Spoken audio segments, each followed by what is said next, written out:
I thank you, Mr. Speaker. I ask unanimous consent to revise and extend my remarks. Without objection, so ordered. Mr. Speaker, this may be the last time I speak on the House floor. At the end of the year, I'll leave Congress after 23 years in office over a 36-year period. My goals in 1976 were the same as they are today: promote peace and prosperity by a strict adherence to the principles of individual liberty. It was my opinion that the course of the U.S. embarked on in the latter part of the 20th century would bring us a major financial crisis and engulf us in a foreign policy that would overextend us and undermine our national security. To achieve these goals, I sought, the government would have had to shrink in size and scope, reduce spending, change the monetary system, and reject the unsustainable costs of policing the world and expanding the American empire. The problems seem to be overwhelming and impossible to solve, yet from my viewpoint, just following the constraints placed on the federal government by the Constitution would have been a good place to start. Just how much did I accomplish? In many ways, according to conventional wisdom, my off and on career in Congress from 1976 to 2012 accomplished very little. No name legislation, no name federal buildings or highways, thank goodness. In spite of my efforts, the government has grown exponentially, taxes remain excessive, and the prolific increase of incomprehensible regulations continues. Wars are constant and pursued without congressional declaration. Deficits rise to the sky. Poverty is rampant, and dependency on the federal government is now worse than any time in our history. All this with minimal concerns for the deficits and unfunded liabilities that common sense tells us cannot go on much longer. A grand but never mentioned bipartisan agreement allows for the well-kept secret that keeps the spending going. One side doesn't give up 1 penny on military spending, the other side doesn't give up 1 penny on welfare spending, while both sides support the bailouts and the subsidies for the banking and the corporate elite. And the spending continues as the economy weakens and the downward spiral continues. As the government continues fiddling around, our liberties and our wealth burn in the flames of a foreign policy that makes us less safe. The major stumbling block to real change in Washington is the total resistance to admitting that the country is broke. This has made compromising just to agree to increase spending inevitable, since neither side has any intention on cutting spending. The country and the Congress will remain divisive since there's no loot left to divvy up.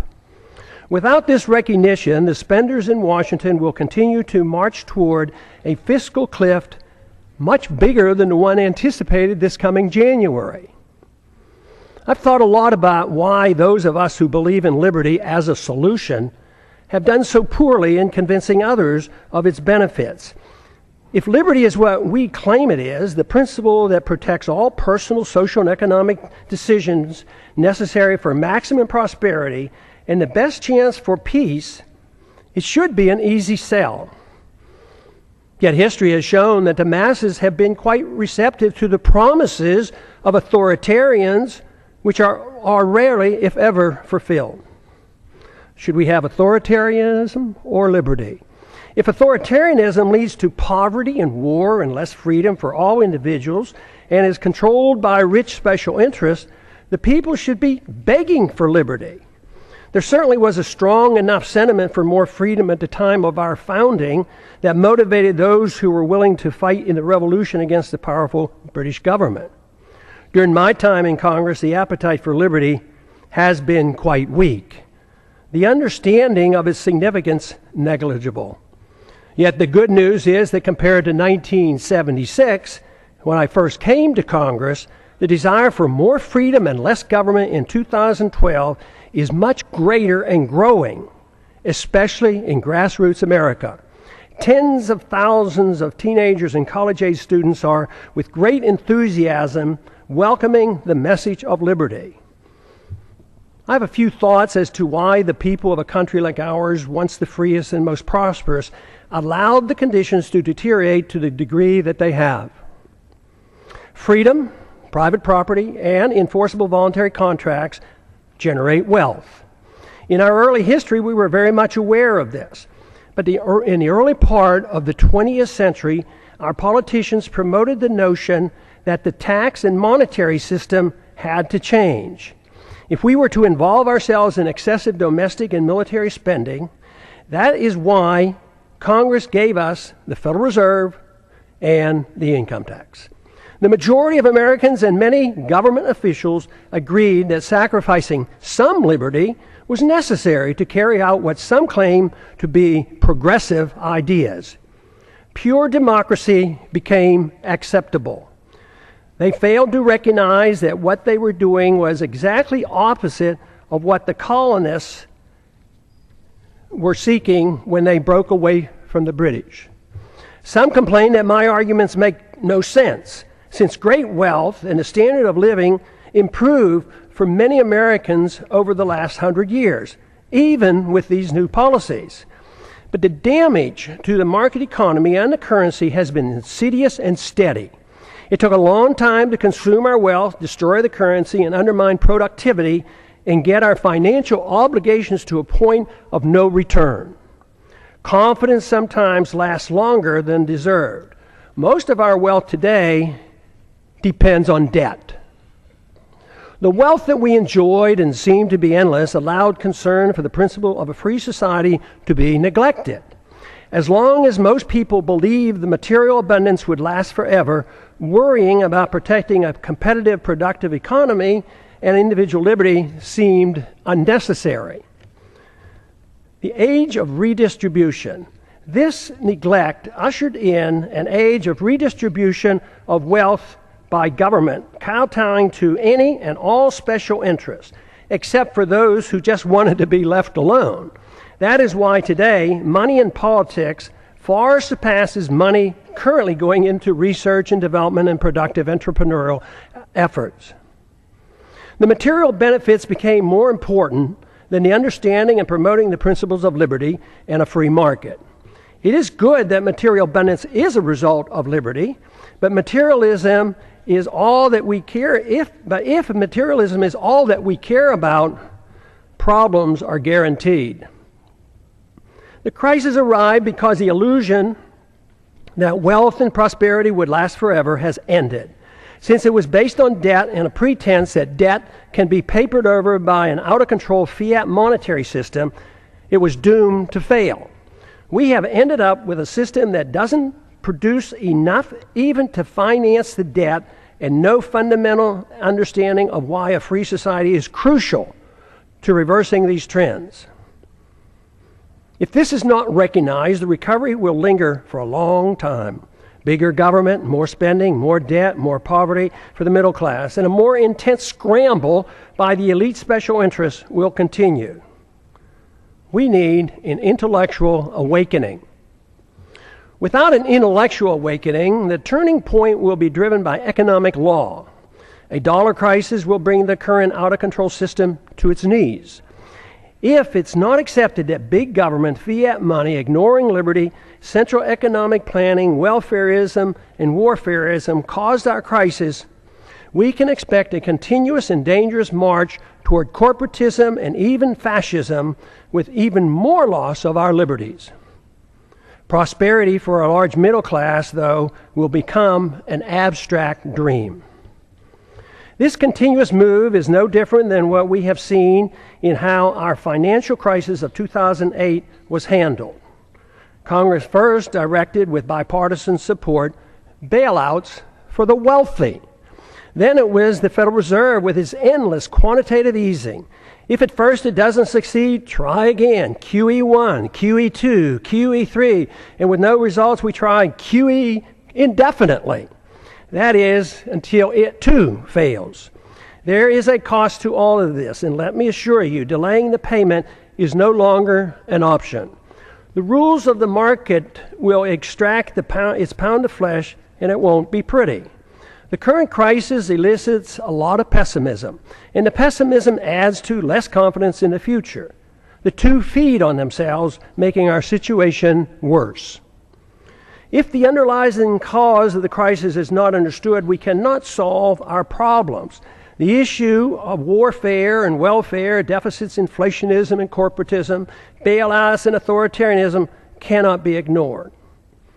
By only expanding these policies, we cannot expect good results.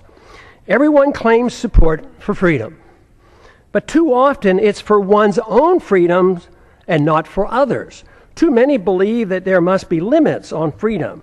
They argue that freedom must be directed and managed to achieve fairness and equality, thus making it acceptable to curtail through force certain liberties. Some decide what and whose freedoms to be limited. These are the politicians whose goal in life is power. Their success depends on gaining support from special interests. We don't need more isms. The great news is the answer is not to be found in more isms. The answers are to be found in more liberty, which costs so much less. Under these circumstances, spending goes down, wealth production goes up, and the quality of life improves. Just this recognition, especially if we move in this direction, increases optimism, which in itself is beneficial. The follow-through with sound policies are required, which must be understood and supported by the people. But there is good evidence that the generation coming of age at the present time is supportive of moving in the direction of more liberty and self-reliance. The more this change in direction and the solutions become known, the quicker will be our return to optimism. Our job, for those of us who believe that a different system than the one that we had for the last 100 years has driven us to this unsustainable crisis, is to be more convincing that there is a wonderful, uncomplicated, and moral system that provides the answers. We had a taste of it in our early history. We need not give up on the notion of advancing this cause. It worked, but we allowed our leaders to concentrate on the material abundance that freedom generates while ignoring freedom itself. Now we have neither, but the door is open out of necessity for an answer. The answer available is based on the Constitution, individual liberty, in prohibiting the use of government force to provide privileges and benefits to all special interests. After over 100 years, we face a society quite different from the one that was intended by the founders. In many ways, their efforts to protect future generations with the Constitution from this danger has failed. Skeptics at the time of the Constitution, was written in 1787, warned us of today's possible outcome. The insidious nature of the erosion of our liberties and the reassurance our great abundance gave us allowed the process to evolve into a dangerous period in which we now live. Dependency on government largesse. Today, we face a dependency on government largesse for almost every need. Our liberties are restricted and government operates outside the rule of law, protecting and rewarding those who buy or coerce government into satisfying their demands. Here are a few examples. Undeclared wars are commonplace. Welfare for the rich and poor is considered an entitlement. The economy is overregulated, overtaxed, and grossly distorted by a deeply flawed monetary system. Debt is growing exponentially. The Patriot Act and FISA legislation passed without much debate have resulted in a steady erosion of our Fourth Amendment rights. Tragically, our government engages in preemptive war, otherwise known as aggression, with no complaints from the American people. The drone warfare we are pursuing worldwide is destined to end badly for us as the hatred builds for innocent lives lost and the international laws flaunted. Once we are financially weakened and militarily challenged, there will be a lot of resentment thrown our way. It's now the law of the land that the military can arrest American citizens, hold them indefinitely without charges or a trial. Rampant hostility toward free trade is supported by a large number in Washington. Supporters of sanctions, currency manipulation, and WTO trade retaliation call the true free traders isolationists. Sanctions are used to punish countries that don't follow our orders. Bailouts and guarantees of all kinds of misbehavior are routine. Central economic planning through monetary policy, regulations, and legislative mandates has been acceptable policy. I have a few questions. Excessive government has created such a mess, it prompts many questions. Why are sick people who use medical marijuana put in prison? Why does the federal government restrict the drinking of raw milk? Why can't American manufacturers rope and other products from hemp? Why are Americans not allowed to use gold and silver as legal tender as mandated by the Constitution? Why is Germany concerned enough to consider repatriating their gold held by the Fed for her in New York? Is it that the trust in the U.S. and dollar supremacy beginning to wane? Why do our political leaders believe it's necessary to thoroughly audit? Why do our political leaders believe it's unnecessary to thoroughly audit our own gold? Why can't Americans decide which type of light bulbs they can buy? Why is it the TSA permitted to abuse the rights of any American traveling by air? Why should there be mandatory sentences, even up to life, for crimes without victims, as our drug laws require? Why have we allowed the federal government to regulate commodes in our homes? Why is it political suicide for anyone to criticize AIPAC? Why haven't we given up on the drug war, since it's an obvious failure and violates the people's rights? Has nobody noticed that the authorities can't even keep drugs out of the prisons? How can making our entire society a prison solve the problem?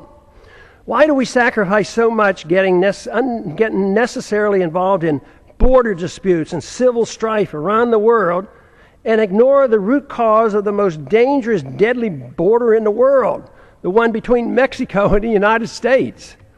Why does Congress willingly give up its prerogatives to the executive branch?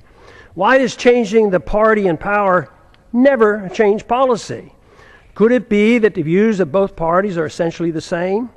Why did the big banks, the large corporations, and foreign banks and foreign central banks get bailed out in 2008, and the middle class lost their jobs and their homes? Why do so many in the government and the federal officials believe that creating money out of thin air creates wealth?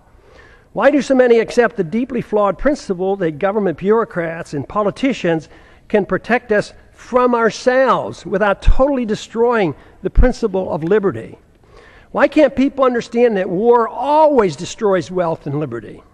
Why is there so little concern for the executive order that gives the president authority to establish a kill list, including American citizens, of those targeted for assassination?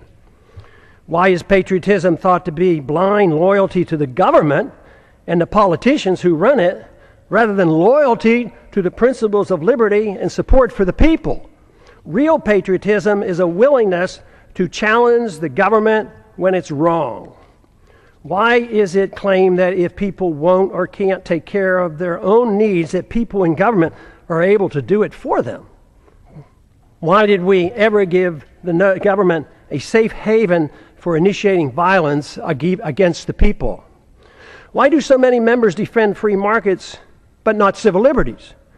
Why do so many members defend civil liberties but not free markets? Aren't they the same?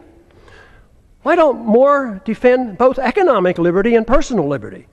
Why are there not more individuals who seek to intellectually influence others to bring about positive changes, those who seek changes, than those who seek power to force others to obey their commands? Why does the use of religion to support a social gospel and preemptive wars, both of which require authoritarians to use violence or the threat of violence, go unchallenged? Aggression and forced redistribution of wealth has nothing to do with the teachings of the world's great religions. Why do we allow the government and the Federal Reserve to disseminate false information dealing with both economic and foreign policy? Why is democracy held in such high esteem when it's the enemy of the minority and makes all rights relative to the dictates of the majority? Why should anyone be surprised that Congress has no credibility since there's such a disconnect between what politicians say and what they do? Is there any explanation for all the deception, the unhappiness, the fear of the future, the loss of confidence in our leaders, the distrust and the anger and frustration? Yes, there is. And there's a way to reverse these attitudes. The negative perceptions are logical and a consequence of bad policies bringing about our problems. Identification of the problems and recognizing the cause allow the proper changes to come easily. We should have more trust in ourselves, less in the government. Too many people have far too long placed too much confidence and trust in government and not enough in themselves. Fortunately, many are now becoming aware of the seriousness of the gross mistakes of the past several decades. The blame is shared by both political parties. Many Americans now are demanding to hear the plain truth of things and want the demagoguing to stop. Without this first step, solutions are impossible.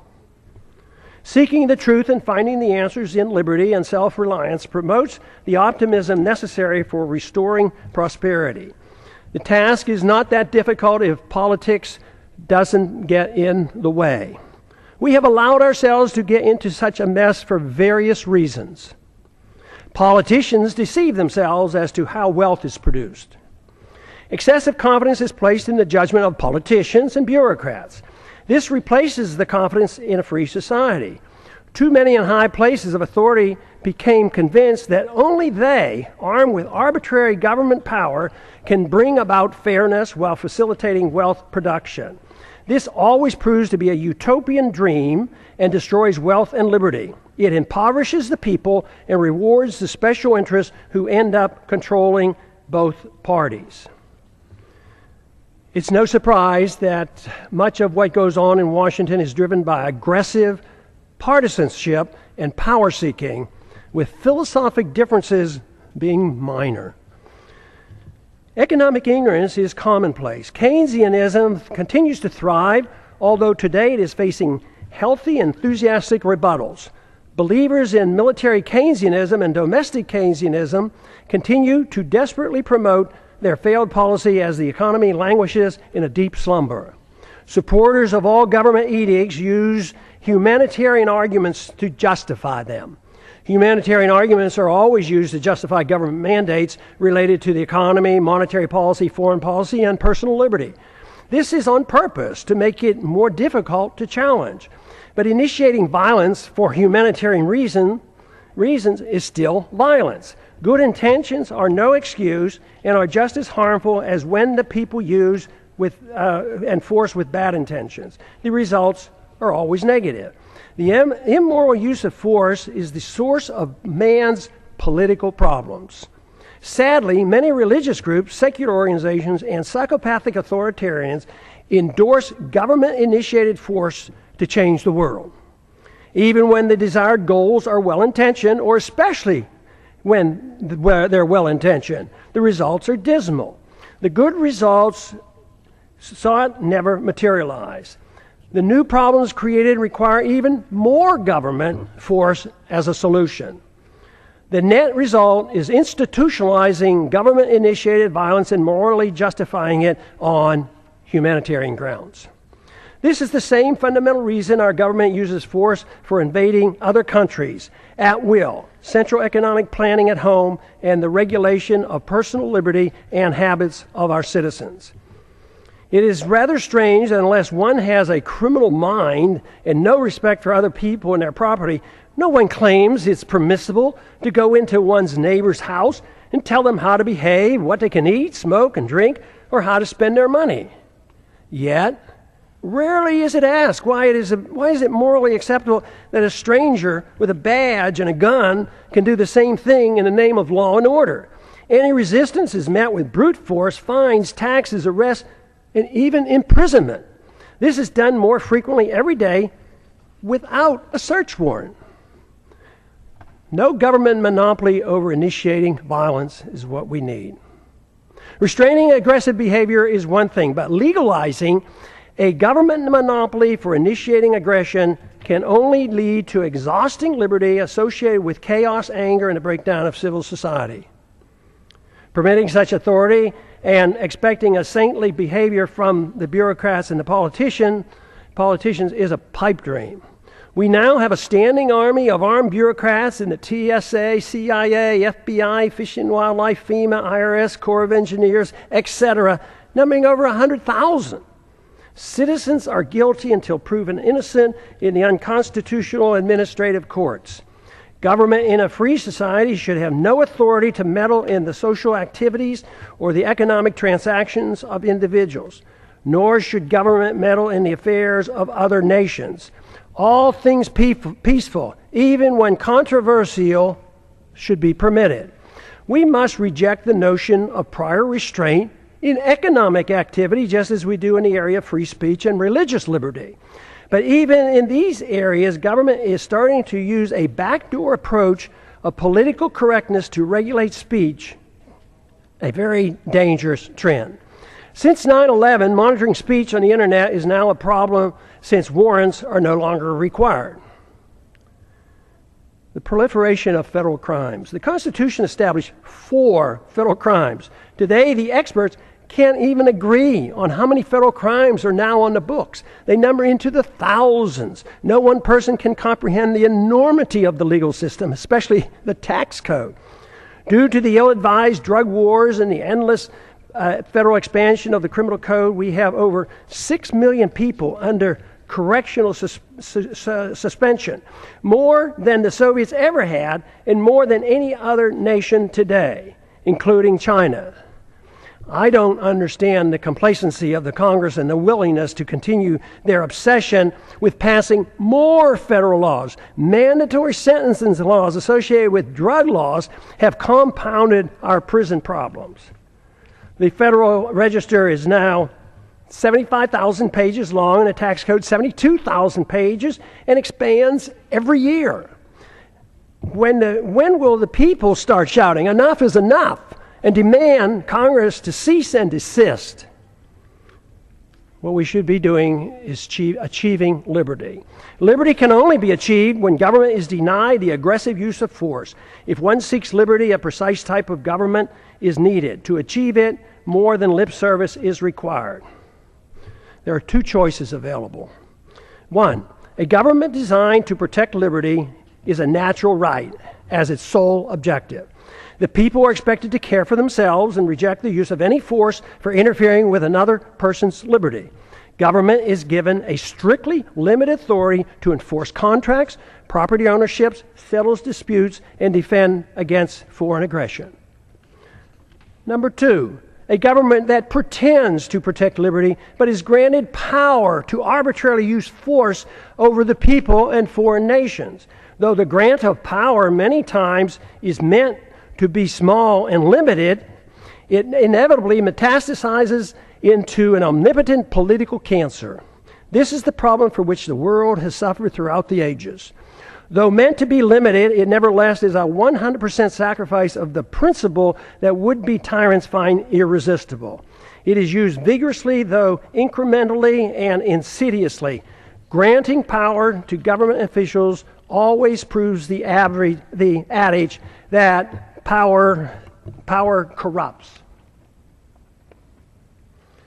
Once government gets a limited concession for the use of force to mold people's habits and plan the economy, it causes a steady erosion and a steady move toward tyrannical government. Only a revolutionary spirit can reverse the process and deny the government this arbitrary use of aggression. There is no in-between. Sacrificing a little liberty for imaginary safety always ends badly. Today's mess is a result of Americans accepting option number 2, even though the founders attempted to give us option number 1. The results are not good. As our liberties have been eroded, our wealth has been consumed. The wealth we see today is based on debt and a foolish willingness on the part of foreigners to take our dollars for goods and services. Then they loan them back to us to perpetuate our debt system. It's amazing that it has worked for this long, but the impasse in Washington in solving our problems indicate that many are starting to understand the seriousness of this worldwide debt crisis and the dangers we face. The longer this process continues, the harsher the outcome will be. The financial crisis is actually a moral crisis. Many are acknowledging that a financial crisis looms, but few understand it's in reality a moral crisis. It's the moral crisis that has allowed our liberties to be undermined and permits the exponential growth of illegal government power. Without a clear understanding of the nature of the crisis, it will be difficult to prevent a steady march toward tyranny and the poverty that will accompany it. Ultimately, the people have to decide which form of government they want. Option number 1 or option number 2. There is no other choice. Claiming there is a choice of a little tyranny is like describing pregnancy as a touch of pregnancy. It is a myth to believe that a mixture of free markets and government central economic planning is a worthy compromise. What we see today is a result of that type of thinking, and the results speak for themselves. A culture of violence. Americans now suffer from a culture of violence. It is easy to reject the initiation of violence against one's neighbor, but it's ironic that the people arbitrarily and freely anoint government officials with monopoly power to initiate violence against the American people, practically at will. Because it's the government that initiates force, most people accept it as being legitimate. Those who exert the force have no sense of guilt. It is believed by too many, that governments are morally justified in initiating violence supposedly to do good. They incorrectly believe that this authority has come from the consent of the people. The minority, or victims of government violence, never consented to suffer the abuse of government mandates, even when dictated by the majority. Victims of TSA excesses never consented to this abuse. This attitude has given us a policy of initiating war to do good as well. It is claimed that war to prevent war for noble purposes is justified. This is similar to what we were once told that, quote, destroying a village to save a village, close quote, was justified. It was said by a U.S. Secretary of State that the loss of 500,000 Iraqis, mostly children, in the 1990s as a result of American bombs and sanctions was worth it to achieve the good we brought to the people of Iraq. And look at the mess that Iraq is in today. Government use of force to mold social and economic behavior at home and abroad has justified individuals using force on their own terms. The fact that violence by government is seen as morally justified is the reason why violence will increase when the big financial crisis hits and becomes a political crisis as well. First, we recognize that individuals shouldn't initiate violence. Then we give the authority to the government. Eventually, the immoral use of government violence, when things go badly, will be used to justify an individual's right to do the same thing. Neither the government nor individuals have the moral right to initiate violence against another, yet we are moving toward the day when both will claim this authority. If this cycle is not reversed, society will break down. When needs are pressing and conditions deteriorate and rights become relative to the demands and the whims of the majority, it's then not a great leap for individuals to take it upon themselves to use violence to get what they claim is theirs. As the economy deteriorates and the wealth discrepancy increase, as they already are occurring, violence increases as those in need take it in their own hands to get what they believe is theirs. They will not wait for a government rescue program. When government officials wield power over others to bail out the special interests, even with disastrous results to the average citizens, they feel no guilt for the harm they do. Those who take us into undeclared wars, with many casualties resulting, never lose sleep over the deaths and the destruction their bad decisions caused. They are convinced that what they do is morally justified, and the fact that many suffered just can't be helped. When the street criminals do the same thing, they too have no remorse, believing that they are only taking what is rightfully theirs. All moral standards become relative, whether it's bailouts, privileges, government subsidies, or benefits for some from inflating a currency. It's all part of a process justified by a philosophy of forced redistribution of wealth. Violence or a threat of such is the instrument required and unfortunately is of little concern of most members of Congress. Some argue it's only a matter of fairness, that those in need are cared for. There are two problems with this. First, the principle is used to provide a greater amount of benefits to the rich than to the poor.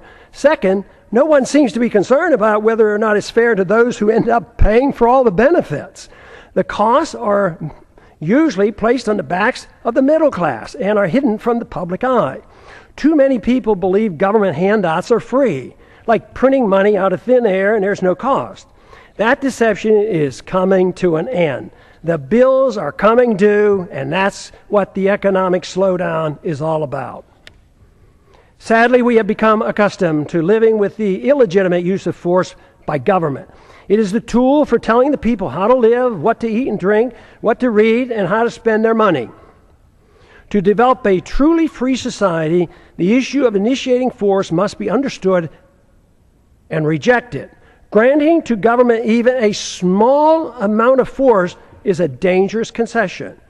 Limiting government excesses versus a virtuous moral people. Our Constitution, which was intended to limit government power and abuse, has failed. The founders warned that a free society depends on a virtuous and moral people. The current crisis reflects that their concerns were justified. Many politicians and pundits are aware of the problems we face, but spend all their time in trying to reform government. The sad part is that the suggested reforms almost always leads to less freedom, and the importance of a virtuous and moral people is either ignored or not understood. The new reforms serve only to further undermine liberty. The compounding effect has given us the steady erosion of liberty and the massive expansion of debt. The real question is, if it is liberty we seek, should most of the emphasis be placed on government, reform, or trying to understand what a virtuous and moral people means and how to promote it? The Constitution has not prevented the people from demanding handouts for both rich and poor in their efforts to reform the government, while ignoring the principles of a free society. All branches of our government today are controlled by individuals who use their power to undermine liberty and enhance the welfare warfare state, and frequently their own wealth and power. If the people are unhappy with the government performance, it must be recognized that government is merely a reflection of an immoral society that rejected a moral government of constitutional limits on power and love of freedom. If this is the problem, all the tinkering with thousands of pages of new laws and regulations will do nothing to solve the problem. It is self-evident that our freedoms have been severely limited, and the apparent prosperity we still have is nothing more than leftover wealth from a previous time. This fictitious wealth based on debt and benefits from a false trust in our currency and credit will play havoc with our society when the bills come due. This means that the full consequence of our lost liberties is yet to be felt. But that illusion is now ending. Reversing a downward spiral depends on accepting a new approach. Expect the rapidly expanding homeschooling movement to play a significant role in the revolutionary reforms needed to rebuild a free society with constitutional protections. We cannot expect a federal government-controlled school system to provide the intellectual ammunition to combat the dangerous growth of government that threatens our liberties. The internet will provide the alternative to the government media complex that controls the news and most political propaganda. This is why it's essential that the internet remains free of government regulation. Many of our religious institutions and secular organizations support greater dependency on the state by supporting war, welfare, and corporatism, and ignore the need for a virtuous people. I never believed that the world or our country could be made more free by politicians if the people had no desire for freedom. Under the current circumstances, the most we can hope to achieve in the political process is to use it as a podium to reach the people, to alert them of the nature of the crisis and the importance of their need to assume responsibility for themselves. If it is liberty that they truly seek, without this, a constitutionally protected free society is impossible. If this is true, our individual goal in life ought to be for us to seek virtue and excellence and recognize that self-esteem and happiness only comes from using one's natural ability in the most productive manner possible, according to one's own talents.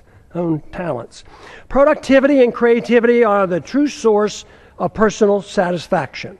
Freedom and not dependency provides the environment needed to achieve these goals. Government cannot do this for us. It only gets in the way. When the government gets involved, the goal becomes a bailout or a subsidy, and these cannot provide a sense of personal achievement. Achieving legislative power and political influence should not be our goal. Most of the change, if it is to come, will not come from the politicians, but rather from individuals, family, friends, intellectual leaders, and our religious institutions. The solution can only come from rejecting the use of coercion, compulsion, government commands, and aggressive force to mold social and economic behavior. Without accepting these restraints, inevitably the consensus will be to allow the government to mandate economic equality and obedience to the politicians who gain power and promote an environment that smothers the freedoms of everyone. It is then that the responsible individuals who seek excellence and self-esteem by being self-reliant and productive become the victims. In conclusion, what are the greatest dangers that the American people face today that impede the goal of a free society? There are 5. The continuous attack on our civil liberties, which threaten the rule of law and our ability to resist the onrush of tyranny. Number 2, violent anti-Americanism that has engulfed the world. Because the phenomenon of blowback is not understood or denied, our foreign policy is destined to keep us involved in many wars that we have no business being in. National bankruptcy and a greater threat to our national security will result. Number 3, the ease in which we go to war, without a declaration by Congress, but accepting international authority from the UN or NATO, even for preemptive wars, otherwise known as aggression. A financial political crisis as a Number 4, a financial political crisis as a consequence of excessive debt, unfunded liabilities, spending, bailouts, and gross discrepancy in wealth distribution, going from the middle class to the rich. The danger of central economic planning by the Federal Reserve must be understood. World government taking over local and U.S. sovereignty by getting involved in the issues of war, welfare, trade, banking, a world currency, taxes, property, ownership, and private ownership of guns must be addressed. Happily, there's an answer for these very dangerous trends. What a wonderful world it would be if everyone accepted the simple moral premise of rejecting all acts of aggression. The retort to such a suggestion is always, it's too simplistic, too idealistic, impractical, naive, utopian, dangerous, and unrealistic to strive for such an ideal. The answer to that is that for thousands of years, the acceptance of government force to rule over the people at the sacrifice of liberty was considered moral and the only available option for achieving peace and prosperity. What could be more utopian than that myth? Considering the results, especially looking at the state-sponsored killing by nearly every government during the 20th century, estimated to be in the hundreds of millions of people, it's time to reconsider this grant of authority to the state. No good has ever come from granting monopoly power to the state to use aggression against the people to arbitrarily mold human behavior. Such power, when left unchecked, becomes the seed of an ugly tyranny. This method of governance has been adequately tested, and the results are in. The reality dictates we try liberty. The idealism of non-aggression and rejecting the offensive use of force should be tried. The idealism of government-sanctioned violence has been abused throughout history and is the primary source of poverty and war. The theory of a society being based on individual freedom has been around for a long time. It's time to take a bold step and actually permit it by advancing this cause rather than taking a step backwards as some would like us to do today. Today, the principles of habeas corpus, established when King John signed the Magna Carta in 1215, is under attack in our own government. There's every reason to believe that a renewed effort with the use of the internet, that we can instead advance the cause of liberty by spreading an uncensored message that will serve to rein in government authority and challenge the obsession with war and welfare.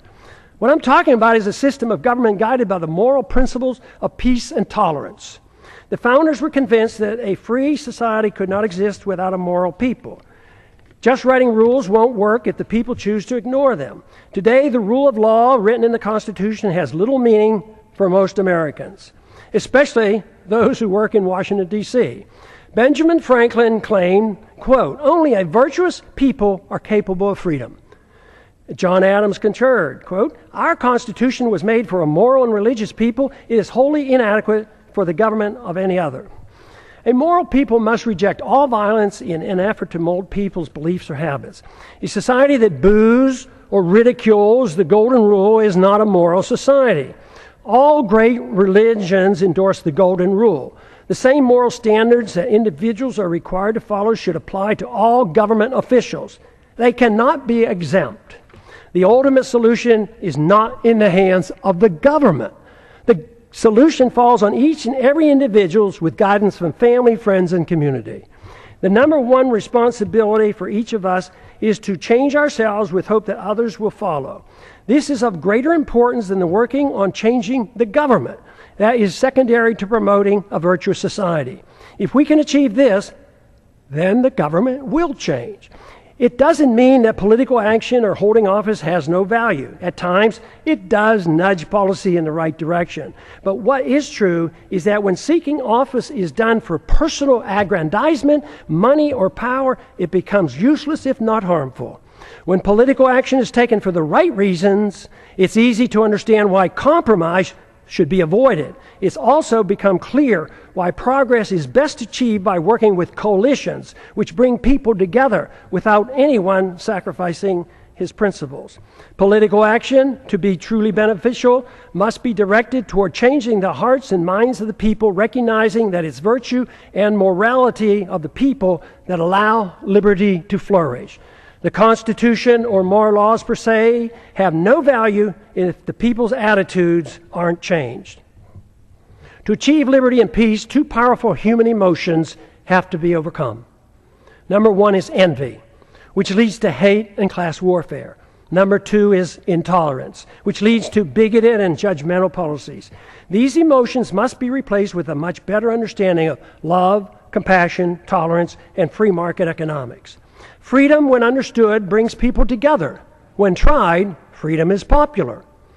The problem we have faced over the years has been that economic interventionists are swayed by envy, whereas social interventionists are swayed by intolerance or of habits and lifestyles.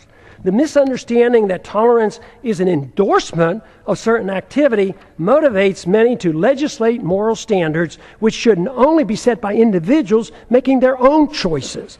Both sides use force to deal with these misplaced emotions.